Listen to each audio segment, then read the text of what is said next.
Mateo capítulo 8, del versículo 23 al 27 va a ser la porción de nuestro mensaje.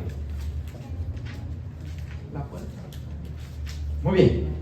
Mateo 8, del 23 al 27, hermanos.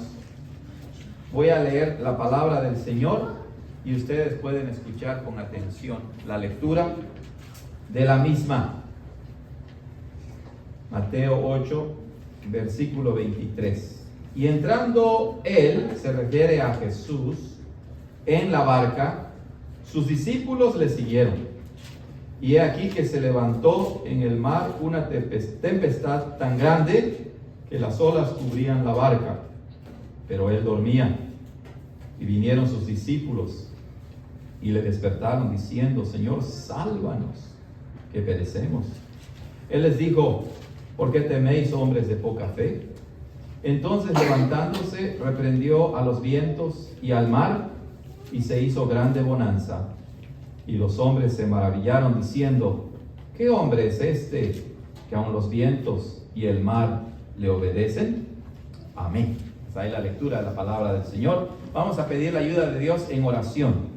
Señor, gracias por ese tiempo que nos regalas y por la oportunidad de acercarnos a tu divina palabra para poderla proclamar. Pero Señor, tu palabra es perfecta porque proviene de ti, un Dios perfecto, y nosotros no somos perfectos. Por eso te pedimos la sabiduría del Espíritu Santo para que podamos comunicarla con fidelidad, y danos también corazones abiertos y receptibles para atesorar tu palabra y llevarla a la práctica. En Cristo Jesús. Amén. Amados hermanos, ustedes saben que en Mateo 8 el Señor Jesucristo ha estado muy ocupado, muy ocupado, ya que después de terminar el Sermón del Monte, al bajar del monte, recuerden otra vez, sanó a un leproso, luego sanó al esclavo de un soldado romano, luego sanó a la suegra de Pedro. También tuvo que ir a la sinagoga, y ahí el Evangelio de Marcos nos dice que Jesús enseñó también. Recuerden que después que llega a la casa de Pedro y sana a su suegra, cuando se puso el sol, le llevaron muchos enfermos y endemoniados. Jesús en su humanidad estaba cansado de servir, ¿verdad?, al pueblo de Dios. Pero después parece ser que al otro día que se iba a ir al otro lado del lago de Galilea, o del mar de Galilea, se le acercaron dos personas, ¿lo recuerdan? Se le acercó un levita, que era un estudioso de la ley, y le dijo que lo iba a seguir, pero Jesús le advirtió y le dijo: no tienes que calcular el costo de seguirme. No, nada más es decir voy a hacer esto y ofrecer tanto a Jesús, para que después comprendamos que no podemos hacerlo. Tenemos que confiar en Él primeramente. Y luego se acercó otro, ¿se acuerdan? Otro que quería ser su discípulo, y le dijo: te voy a seguir, Señor, pero primero déjame que entierre a mi padre. Y dijimos que esa es una expresión que significaba que tal vez el papá ya estaba viejito y quería este hijo esperar a que su papá muriera, lo sepultara, y entonces seguiría a Jesús. Entonces uno ofreció demasiado y después ya no quiso, y otro ofreció muy poquito y parece que tampoco quiso. Y entonces, teniendo eso en mente, ese tema del discipulado, de los verdaderos discípulos de Jesús, entramos al versículo 23, que dice: y entrando él en la barca, sus discípulos le siguieron. Entonces, el Señor Jesús, al parecer, estaba yendo rumbo al mar de Galilea, ¿verdad? Para tomar la barca o la lancha, decimos también, o el bote, ¿verdad?, para ir al otro lado del mar. Y fue cuando estos dos que querían ser sus discípulos se le acercaron. Entonces Jesús los pone en contexto, por así decirlo, lo que implica seguir a Jesús, la prioridad de seguir a Jesús, no importa lo que venga en la vida. Y entonces, después que habla con estas personas, se sube a la barca y dice Mateo que sus discípulos le siguieron. En ese caso, ¿quiénes eran los discípulos que serían apóstoles de Jesús hasta ahorita? Aquí en Mateo nada más se han nombrado a 4. Pedro y su hermano que se llamaba Andrés. Y había uno que se llamaba Jacobo y su hermano que se llamaba Juan. Y los 4 eran pescadores. Hay que tener en cuenta eso. Los 4 eran pescadores. Estos eran verdaderos discípulos de Jesús, a diferencia del levita y del otro que quería seguirlo. Y entonces, hermanos, cuando dice, y sus discípulos le siguieron, da a entender, por el contexto que ya mencionamos, de los otros que querían ser discípulos, que estos son sus verdaderos discípulos, que van a seguir a Jesús a donde quiera que Él fuera. ¿Recuerdan que así dijo el levita? El levita dijo, Señor, te seguiré a donde quiera que vayas. Pero no lo siguió. Pero aquí los discípulos, ¿verdad? Sí siguen a Jesús y se van con Él en la barca al otro lado del mar de Galilea. Y es que, hermanos, eso es lo que hace todo verdadero discípulo. Todo verdadero discípulo sigue a Jesús. Lo va a seguir. Muchos hay que se llaman discípulos, pero cuando vienen las pruebas, ¿qué sucede? Nos apartamos de eso. Pero los verdaderos discípulos son los que han sido transformados por el Espíritu Santo, los que conocen a Jesús y quieren conocerlo más y lo van a seguir sin importar las consecuencias. Además de que seguir a Jesús es lo mejor que podemos hacer. Entonces ellos siguieron a Jesús. Pero el seguir a Jesús tiene su costo, ¿verdad? El seguir a Jesús tiene implicaciones. El seguir a Jesús no significa que ya no va a haber ningún problema en la vida. De hecho, lo que vamos a estudiar ahorita de la tempestad es una buena ilustración de que al seguir a Jesús nos podemos encontrar con tempestades en la vida, ¿cierto o no? Nos podemos encontrar con tormentas, con problemas en la vida. Y eso fue lo que sucedió, porque noten lo que dice el versículo 24. Y he aquí que se levantó en el mar una tempestad tan grande que las olas cubrían la barca. La expresión he aquí significa de repente, repentinamente, o como decimos también, de sopetón, ¿verdad? De sopetón, algo inesperado. Y es que así es la vida también, ¿cierto o no, hermanos? Parece que vamos bien, que no hay nada de qué preocuparnos, y de repente se cae un niño de la bicicleta y se fractura su brazo. Pasó repentinamente, ¿cierto o no? Y así es. Así suceden los accidentes, suceden así. ¿Estamos preparados para eso? No, ¿verdad? Nadie está preparado. Uno no dice, bueno, me voy a preparar para que no tenga ningún accidente. Pues ya no fue ese accidente, ¿verdad? Los accidentes pasan inesperadamente, pero Dios nos cuida. Y eso fue lo que sucedió. He aquí significa repentinamente se levantó en el mar una tempestad tan grande que las olas cubrían la barca.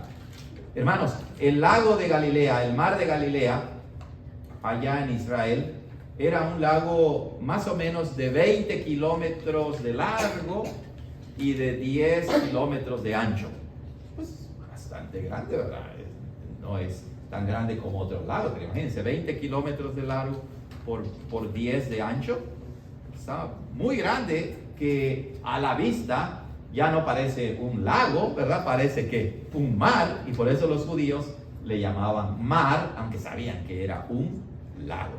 Pero entonces este mar de Galilea se caracterizaba porque a veces estaba muy tranquilo y de repente venían las tormentas, y tormentas bien fuertes. Es que está ubicado muy por debajo del nivel del mar y está rodeado de montañas. Y entonces cuando vienen los vientos y descienden de las montañas, pues golpean con fuerza al mar y se provoca una tormenta. Y aquí dice que esa tormenta no era cualquier tormenta, era una tormenta tan grande que las olas cubrían la barca. O sea, las olas eran muy grandes y se empezaba a meter el agua en el bote, en la barca donde estaba Jesús y los discípulos. Yo no sé si ustedes han estado en una barca, en un bote, en una lancha en el mar, pero es un poco intimidante cuando uno ve la majestuosidad, la grandeza del mar, ¿verdad? Especialmente aquí en el mar del Pacífico, que hay muchas olas, imagínense, ¿verdad? Te golpea la barca, el bote, y anda uno allí cayendo fuera de la barca. Y bueno, esta era una tempestad tan grande, muy grande, nos dice Mateo. Y nuevamente recuerden, Pedro, Andrés, Jacobo y Juan, y otros que lo seguían, pero especialmente ellos eran pescadores de profesión. Tenían experiencia y sabían que la tempestad se podía formar en cualquier momento en el mar de Galilea. Pero esa tempestad era muy grande que, hermanos, estaba en peligro su propia vida. Parece que Mateo nos quiere mostrar, ¿verdad?, que estos que estaban siguiendo a Jesús estaban siendo sometidos a una prueba. Y es que así es en la vida también, hermanos. A veces vienen los problemas que nos inundan, ¿verdad? Que nos cubren, que nos golpean, que nos hacen tambalearnos, y llega el momento en que decimos: Señor, ya no puedo, ayúdame. Cubrían la barca. Y claro, para que haya muchas olas en el mar, ¿qué se necesita? Pues que haya mucho viento. Y eso es lo que los otros evangelistas dicen, que había vientos muy fuertes que producían estas olas muy grandes que amenazaban con romper la barca. Y luego continuamos porque dice, hermanos, que Jesús estaba dormido, pero él dormía. Qué increíble. En medio de la tempestad, en medio de esa barca, y no crean que era tan grande, era pequeña, él estaba en la proa, es decir, en la parte de enfrente, y él estaba durmiendo. Bueno, ¿por qué dormía Jesús? Podemos decir lo siguiente: él había tenido un día muy ajetreado, muy ocupado, estaba cansado, y eso revela la humanidad de Jesús. Jesús es verdadero Dios, pero también es verdadero hombre. Él se agotó, se cansó y se quedó dormido. Segundo, ¿por qué se duerme durante la tempestad? Tan fuerte está que le caía el agua y no se despertaba. ¿No es curioso eso? Pues si tú estás durmiendo y te echan agua en la cara, ¿será que vas a despertar? Claro que sí, ¿verdad? Claro que uno también se puede acostar en el agua después de estar mucho tiempo y ya no te molesta. Pero ¿por qué Jesús dormía? Bueno, ya dijimos, era ser humano, verdadero hombre, se cansaba, se agotaba, se veía reflejada la naturaleza humana de Jesús. Pero otra segunda razón, muy posiblemente, es la siguiente, y creo que es la más importante, que Jesús sabía que su Padre Celestial cuidaba de él en su humanidad. Y claro, como Dios, pues él sabía que nada podía pasarle. Pero en su calidad de verdadero hombre y de mediador y de salvador, él siempre confió en su Padre Celestial, aún en medio de las tempestades o tormentas más grandes. Él dormía. Y es que así sucede en la vida, hermanos. Solamente hay dos cosas que podemos hacer cuando vienen las tormentas de la vida: desesperarte y gritar como loco, o confiar en Dios. ¿Y qué podemos hacer nosotros? Por nuestro pecado y nuestra debilidad, caemos ¿en qué? En angustia, en desesperación. Y no es malo en un sentido, porque pues, Dios nos ha creado con sentimientos, con emociones. Pero las emociones y los sentimientos deben gobernar nuestra vida, ¿o debe ser la confianza en Dios? Debe ser la confianza en Dios. Pero déjenme decirles, si es que no han tenido una prueba tan grande, que tarde o temprano llegará. Recuerden, repentinamente, de repente, he aquí, se levantó una tempestad tan grande que las olas cubrían la barca, pero Jesús dormía. Jesús dormía, confiando en la en la providencia de su Padre Celestial, en el cuidado de su Padre Celestial. Qué gran ejemplo tenemos de nuestro Señor en ese pasaje. Perdón. ¿Qué sucedió con los discípulos? ¿Ellos estaban durmiendo también? No, ¿verdad? Dice en el versículo 25, y vinieron sus discípulos y le despertaron diciendo, Señor, sálvanos, que perecemos. Allá en los otros evangelistas se dice que lo repetían 2 veces. Sálvanos, sálvanos, Maestro, Señor, sálvanos, que perecemos. Noten que cuando dice que vinieron a Jesús, hermanos, significa, ¿verdad?, que ellos estaban muy desesperados, pero veían a Jesús durmiendo y se percataron, hermanos, de que ellos no podían calmar la tempestad. Se percataron de eso. No podemos calmar la tempestad. Y por otro lado, se dan cuenta de que si no pueden calmar la tempestad, entonces ellos no se pueden salvar a sí mismos. Si Jesús no despierta y los ayuda, tal vez iban a morir. Pero ahí tenían a Jesús, que había sanado al leproso, que había sanado con su palabra de poder y autoridad al siervo del centurión, que había sanado a la suegra de Pedro, que había sanado a todos los enfermos que le llevaron, que había sacado a los demonios de los que estaban endemoniados. ¿Se habían olvidado los discípulos de quién estaba con ellos? Parece que sí. Pero por otro lado, parece que no. Porque aunque son cobardes y tienen miedo, al mismo tiempo saben que hay alguien que los puede ayudar. Es que lo importante, lo crucial es que aún en medio de nuestro temor, aún en medio de nuestra desesperación, recordemos quién está con nosotros. El problema es cuando lo olvidamos, o lo ignoramos, o lo hacemos a un lado y queremos solucionar los problemas por nosotros mismos. Bueno, hermanos, se dan cuenta que solo Jesús los puede ayudar. Y entonces acuden a Jesús, van a Jesús. ¿Tú vas a Jesús con tus problemas? ¿Recurres a Él en medio de las tormentas de la vida? Bueno, este relato, ¿verdad?, esta historia verídica muestra precisamente que nosotros no tenemos otra alternativa más que acudir a Jesús. Van y lo despiertan y le dicen, Señor, sálvanos que perecemos, sálvanos que morimos.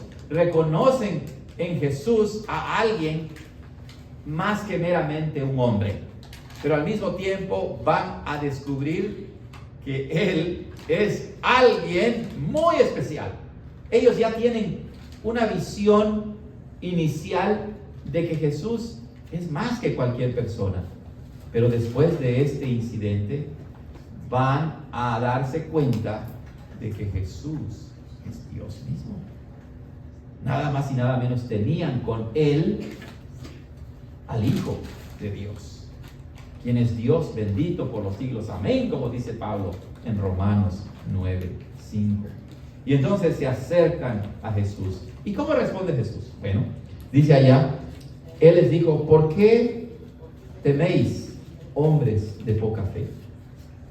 Noten que Jesús se despierta y antes de que calme la tempestad, se dirige a sus discípulos. Es decir, durante la tempestad, mientras llovía, mientras los vientos soplaban fuertes, mientras las olas golpeaban la barca y la estaban inundando, Jesús se dirige a ellos y les dice, ¿por qué son cobardes? ¿Verdad? ¿Por qué son cobardes? Y noten, Jesús no está apelando a la valentía humana solamente. No, cuando Él dice, ¿por qué temen? Y después dice, hombres de poca fe, es porque Él daba a entender, no deben de temer porque yo estoy con ustedes. Por eso no deben temer. o incluso en medio de nuestro temor, debemos confiar en el Señor. Les dice, ¿por qué temen? Estaban llenos de temor, de miedo. ¿A ustedes, niños, les da miedo algunas cosas? ¿Verdad que sí? Hay cosas que dan mucho miedo, pero nosotros tenemos que enseñarle a los niños, ¿verdad? Que si está oscuro, bueno, pues eso es ausencia de luz, ¿verdad? Y que deben de confiar en el Señor, por ejemplo, de que nada les va a pasar. Pero nosotros a veces somos como niños, ¿cierto o no? Porque vienen los problemas y entonces nos llenamos de miedo, de terror. El problema es que sigamos con el miedo y no acudamos a Jesús. Hombres de poca fe, dice el Señor. ¿Por qué temen hombres de poca fe? Noten, no es que no tenían nada de fe. Sí tenían fe, pero su fe era pequeñita, era chiquita. Entonces esto quiere decir que aunque decimos creer en Jesús, nuestra fe debe crecer. Nuestra fe debe fortalecerse. No podemos quedarnos con una fe pequeñita, chiquita, con poquito de fe. Dios no quiere poquito de fe. Él quiere mucha fe. Pero la fe es un regalo de Dios. ¿Y qué tenemos que hacer? Decir, bueno, ahora sí voy a creer mucho. ¿Y voy a creer entonces? No, tenemos que rogarle a Dios que nos siga dando más fe. Como el hombre que Jesús le sanó su hija, ¿recuerdan? O su hijo que se echaba al fuego. El Señor Jesucristo le dijo, ¿tú crees que puedo hacerlo? Y él dijo, sí, Señor, ayúdame a creer. Y los discípulos también en otra ocasión decían, aumentanos la fe. Así es. Hombres de poca fe significa que la mayoría de nosotros como cristianos nos caracterizamos, al igual que los discípulos, por tener una fe pequeña. ¿Por qué no creemos de verdad, con todo el corazón, que Jesús, nuestro Dios, puede ayudarnos? ¿Cómo es tu fe? ¿Es pequeñita o es grande? Bueno, a veces es pequeñita, a veces es grande, ¿verdad? Pero lo que las tormentas de la vida nos enseñan, como a los discípulos, es que esa tormenta tan grande no fue casualidad.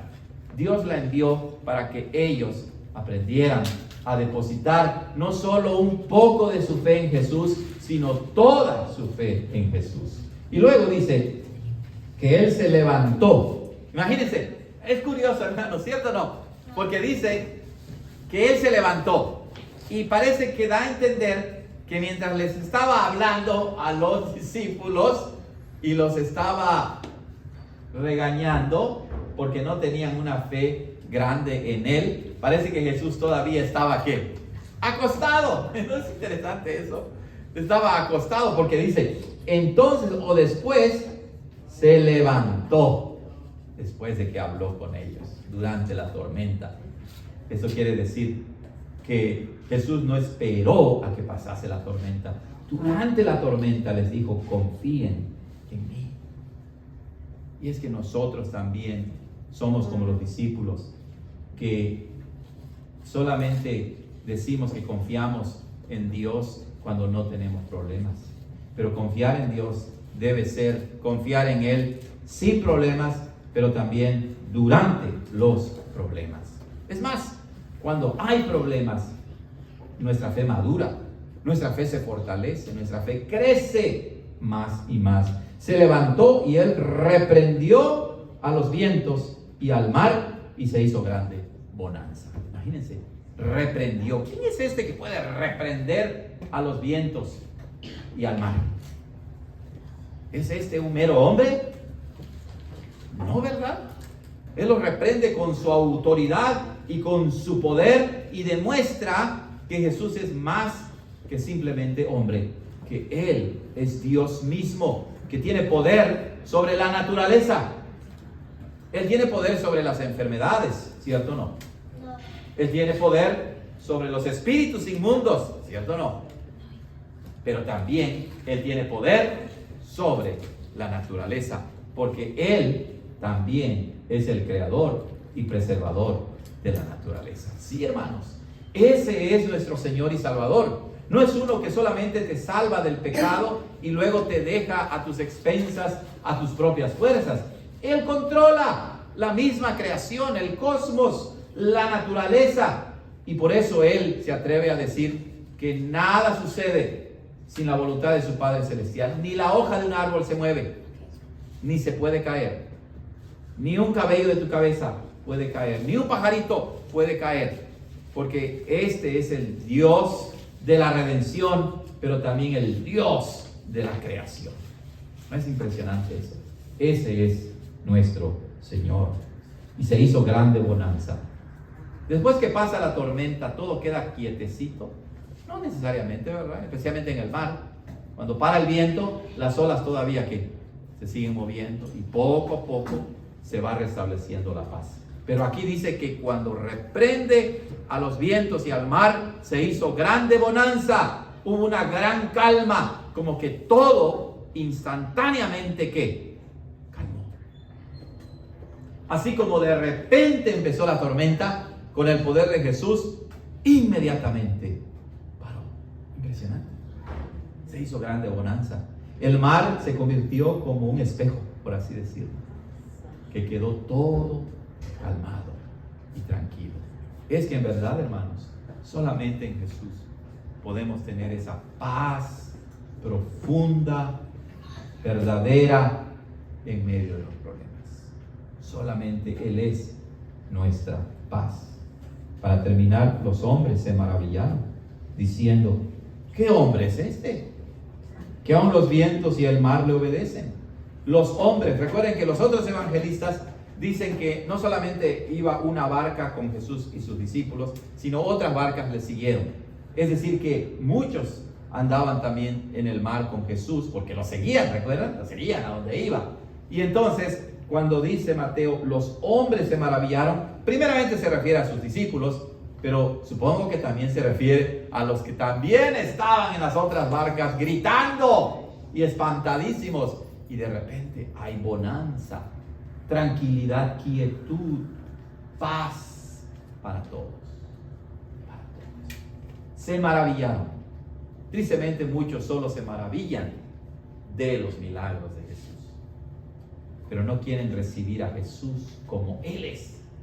Solamente quieren ver espectáculo, solamente quieren ver cosas grandes, pero no se dan cuenta que eso es una señal que nos muestra que nuestra confianza debe estar en Jesús, por lo que hace, pero principalmente por lo que Él es, el Hijo de Dios, el Salvador del mundo. Recuerden, muchos seguían a Jesús. Sí, Señor, y sacaba a los demonios, sanaba a los enfermos y los seguían. Y en una ocasión Jesús les dijo: ustedes me siguen nada más para saciarse el estómago. ¿Recuerdan? Cuando convirtió los panes y los peces en grandes números. Jesús les dijo: ustedes no me siguen por las obras que hago, y entonces esas obras apuntan a quién yo soy y la necesidad que tienen ustedes de mí. Ustedes me siguen nada más para llenarse el estómago. Y es que mucha gente es así, no solo en ese tiempo, sino también actualmente. Mucha gente sigue a Jesús por los beneficios o las bendiciones que puede recibir de una u otra manera. ¿Es malo eso? No, pero sí es malo quedarse solo con eso. ¿Por qué? Porque si no aceptas a Jesús como lo que Él es, el Hijo de Dios, el Salvador del mundo, el Señor de tu vida, el que tiene toda autoridad y poder en los cielos y en la tierra, si no eres consciente de quién es Él, su verdadera naturaleza, cuando no haya bendiciones y beneficios en tu vida, fracasarás, te lamentarás, reprocharás. ¿Cuánta gente no es así? ¿Para qué sigo a Dios si ya no me bendice? ¿Verdad? Así habla la gente. Pero hermanos, nosotros seguimos a Jesús en las tormentas y en la paz, en la abundancia y en la escasez, en la salud y en la enfermedad. No importa. No podemos decir: en ese tiempo dejo de ser discípulo de Jesús para después regresar y ser discípulo de Jesús. No. debemos seguirlo en cualquier momento. ¿Qué hombre es este? Claro, ¿hay algún hombre como Jesús? ¿Saben? En los tiempos modernos, mucha gente dice, bueno, Jesús era un gran hombre. Sigan a Jesús porque es un gran ejemplo, un maestro, alguien que nos enseña de Dios, alguien muy especial. Y sí es cierto, pero hasta ahí nada más. Los discípulos dicen, ¿qué hombre es este? No hay ningún hombre como Jesús. Él es único entre todos los hombres. Él es el deseado de las naciones. Él es más que mero hombre. Y es que así es también. Mucha gente va a las iglesias para seguir, ya ni a Jesús. Van a seguir a un pastor, van a seguir a los líderes.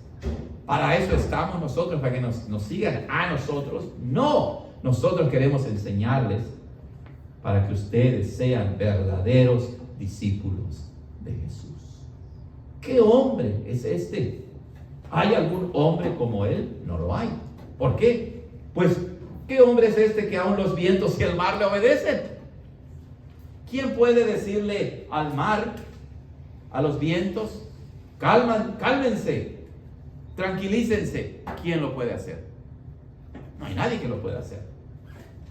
Si hay un terremoto tan grande, si hay una tormenta como Otis que pasó en Acapulco, ¿dónde están los que se creen poderosos y sanadores y grandes profetas que pueden hacer muchos milagros? ¿Por qué no paran los huracanes? ¿Por qué no paran los terremotos? Porque no hay hombre que lo pueda hacer. El único que lo puede hacer es el Señor Jesucristo. Y entonces se dan cuenta, los discípulos son puestos a prueba y al mismo tiempo aprenden de quién es Jesús, de su autoridad, de su poder, que Él es el Señor de la creación y de la redención, que Él está por encima de todos y de todas las cosas, y solamente a Él debemos recurrir para encontrar salvación.